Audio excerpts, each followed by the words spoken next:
Today, the Human Resources Department uses the notion of flexicurity on a daily basis without even knowing it. But what is this term? This term refers to an organizational system that seeks to reconcile greater flexibility in the workforce for companies with greater security for employees, particularly in terms of employment. HR uses flexibility through different means, like the drafting of full or part-time employment contracts, the establishment of a breach of employment contract, or the management of working time. On the security side, the Human Resources Department implements training or mobility actions. Concerning the theory, we are going to present to you the Danish model, called the Golden Triangle.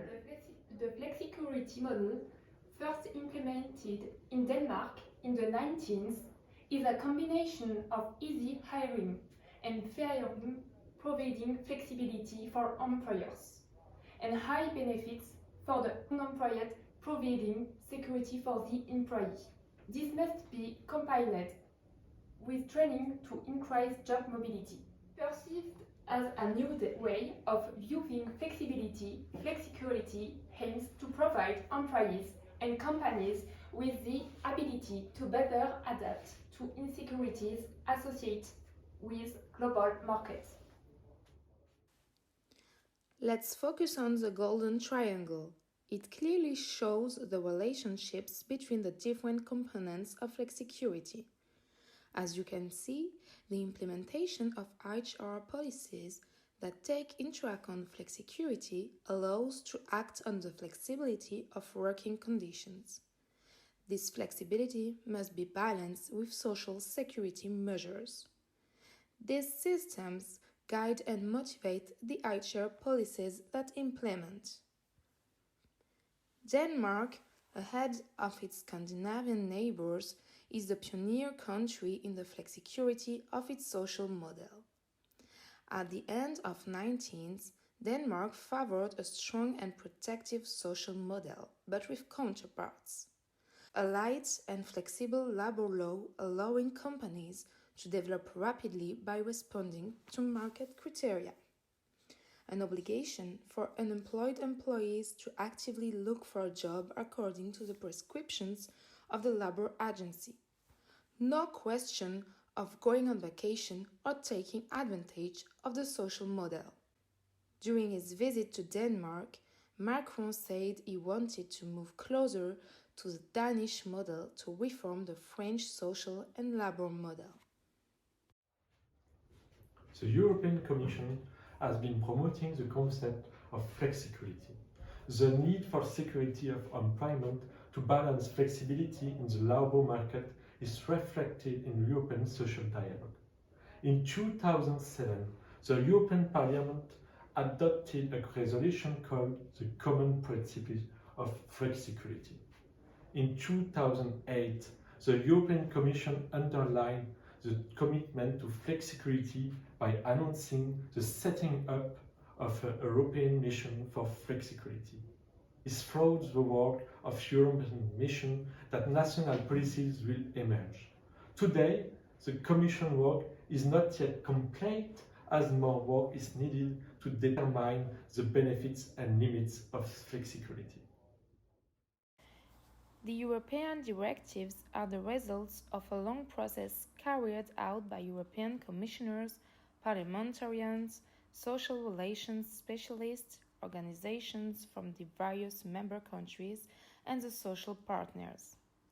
Academics from Denmark, Scandinavia, and the Baltic states, in particular, played a major role in drawing up the recommendations and the main common principles of flexicurity. Now, we are going to detail the flexibility actions.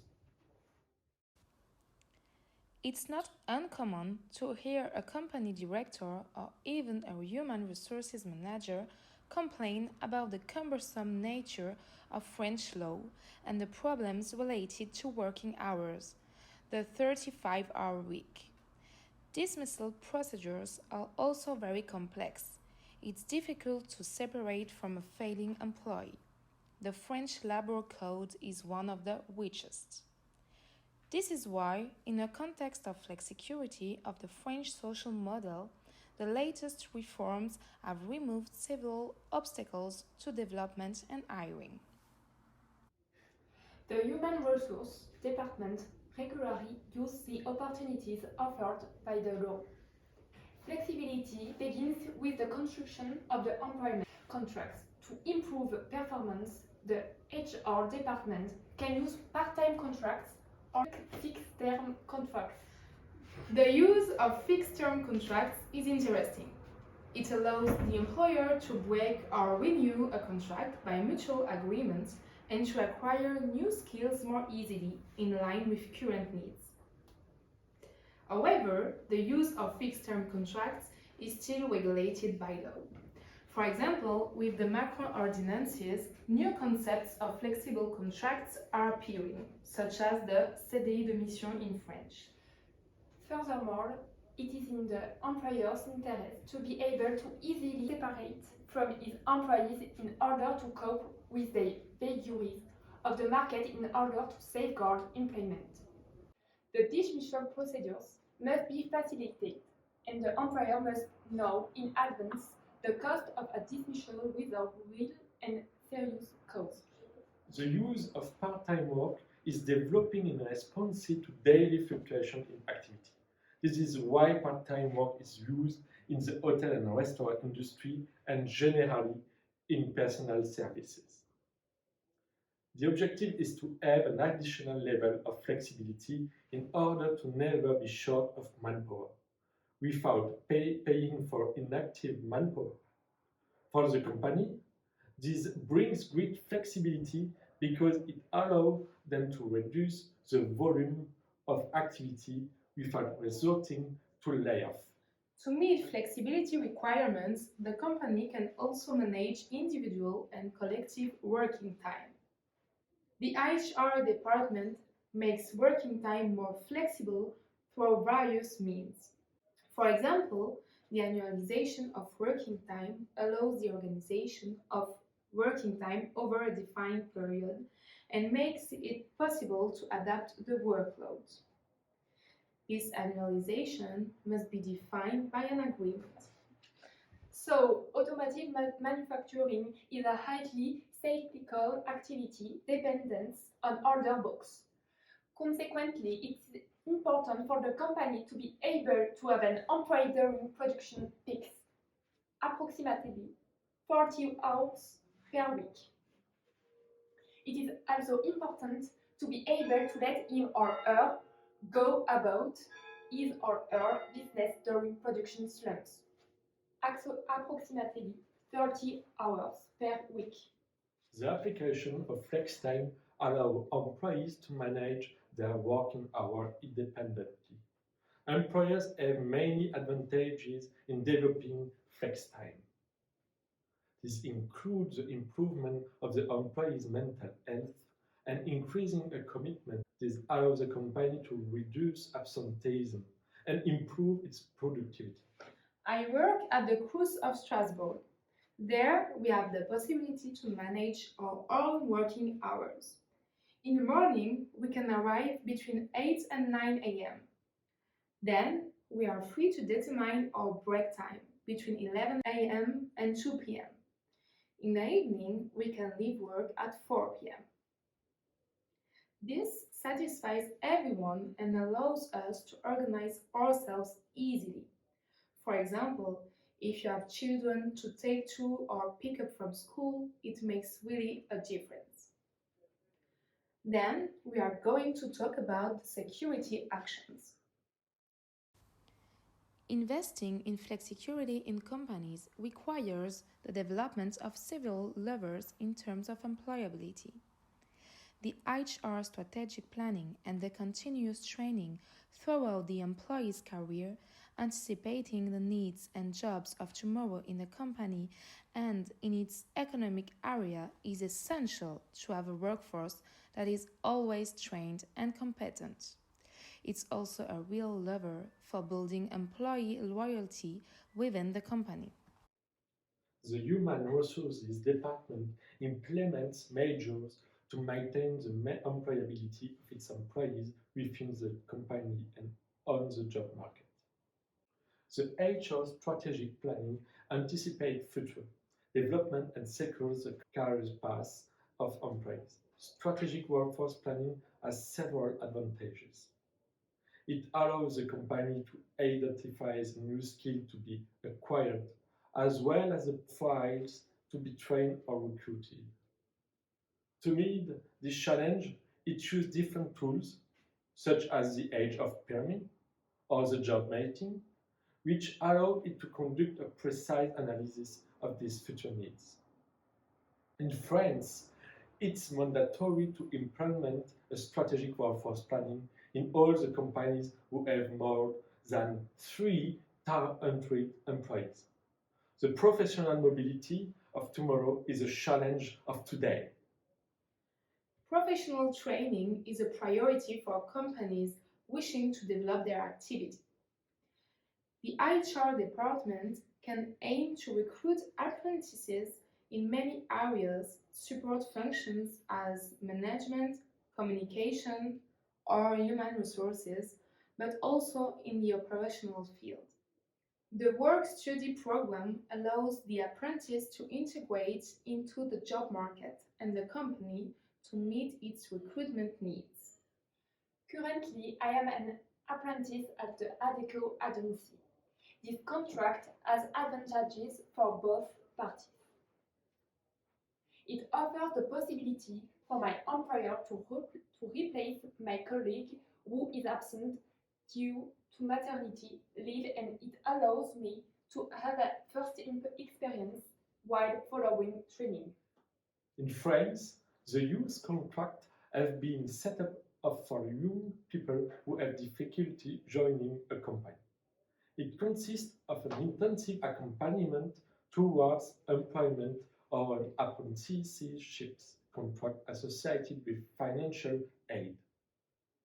These schemes are set up by organizations such as the local mission or the Pôle emploi. Young, inexperienced profiles can also be accompanied by an experienced employee in order to be trained on the job. Internationally, young people have the opportunity to use the international internship, called VIE in French, to expand their knowledge and enter the job market.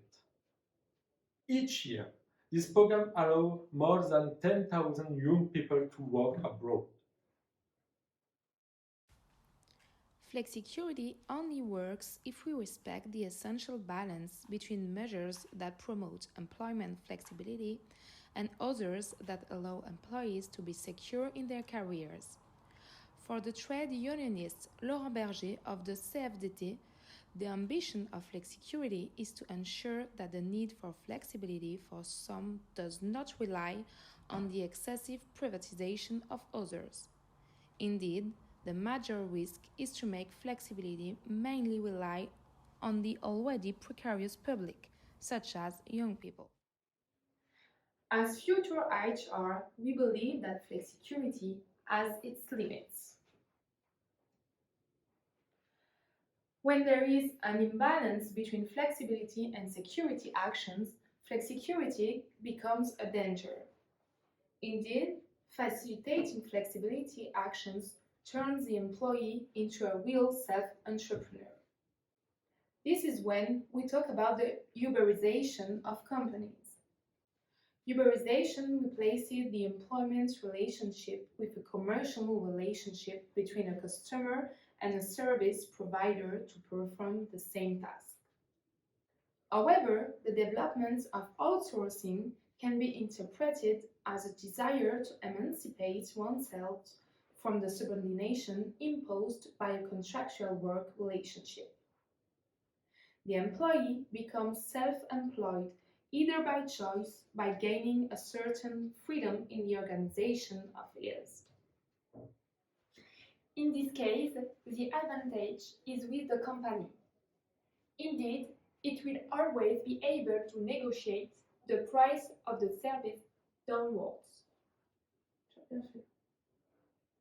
Moreover, the worker is no longer protected by the rules of the company, no longer benefits from social protection or protection against the loss of his job. There is a real unstable work. For example, a company may go to an employee electrician and explain to him that it wishes to be his future client.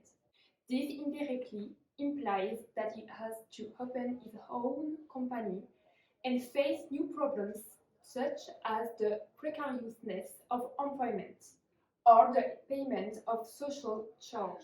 Too much flexibility makes employees very insecure.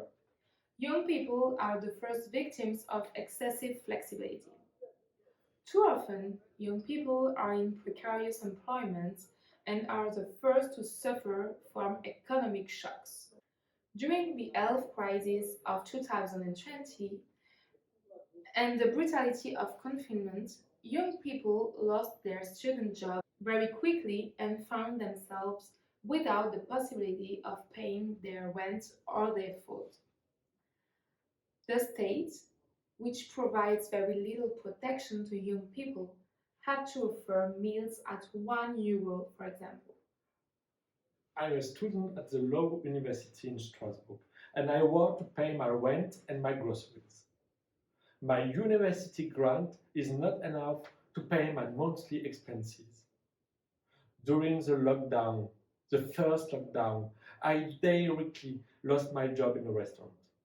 As I was on fixed time contract, I did not benefit from unemployment at the end of my contract, and I found myself without resources. To conclude, flexicurity is a concept that is still little known, yet it's becoming widespread in companies. While company practices have been evolving since the end of the last century in the areas of training and HR strategic planning, the legislator has intervened to enshrine these notions in the law, but also to allow greater flexibility in the workplace. Thus, many laws have evolved in this direction since 2004. In particular, we can mention the El Khomri law, which deals with many subjects such as the criteria for dismissal, the personal activity account, or working hours, which make the rules more flexible for employees and companies. The macro ordinances, which facilitate the conclusion of company agreements, particularly in small companies, make it possible to adapt the law locally.